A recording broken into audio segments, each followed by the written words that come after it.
the big question is, does the microphone work? Okay, fine.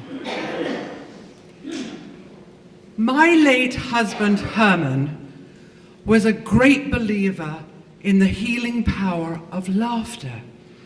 He used to boast that his patients, and he was a clinical psychologist, used to leave his office laughing and smiling.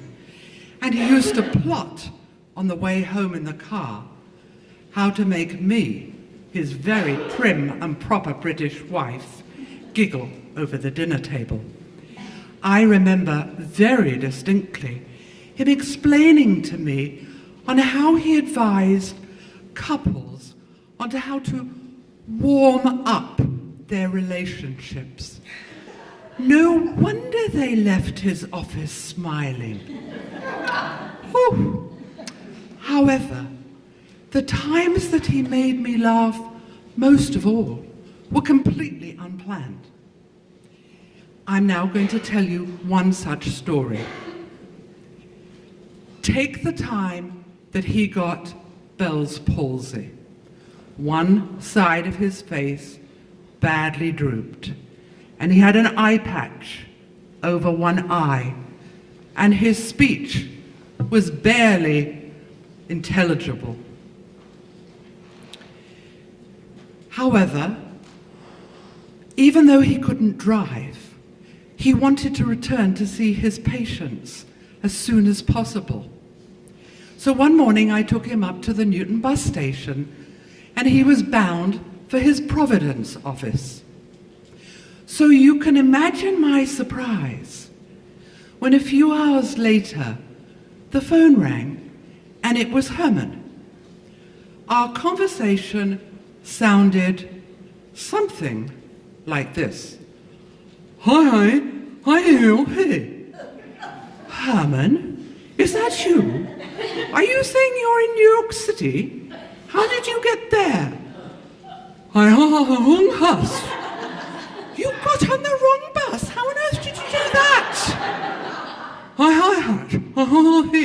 Your eye patch, you could not see? Well, look, I can't come down to New York City this afternoon to get you, but if you figure out the next bus back to Newton, I'll figure out when it's probably going to arrive, and I'll meet you at the bus station later tonight. Okay? Okay. Later that night, I lay waiting in a long line of cars at the Newton bus station. Buses came, buses went, but no Herman. Where was he? Then suddenly, the door to the passenger side of my car opened, and a 6'3" tall, one-eyed, very agitated husband slipped into the passenger seat beside me and gesticulated wildly that I should drive off as fast as I could. Well, nothing loath, pedal to the metal in true race car fashion, boom, I roared out of the parking lot with him hanging onto the dashboard to dear life. When we got a safe distance from the bus station, I turned to him and said, "Care to tell me what's going on?" And this is what he told me through his Bell's palsy blurred speech. Well, honey, when I arrived, I went down the long line of cars until I found what I thought was your silver Honda. And when I found the passenger door locked, I decided I needed to knock on the window. "Hi, I'm here." And when the woman in the driver's seat didn't seem to react, I decided I just needed to knock harder. Hi. And he said, to my surprise, the woman in the driver's seat threw up her hands in horror and shrieked, "Oh! He said, and then it occurred to me that I should look a little closer with my one eye.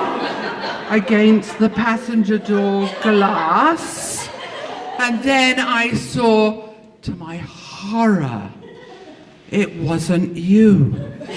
So I just fled the scene of the crime as fast as I could because I was afraid she was going to call the cops on me.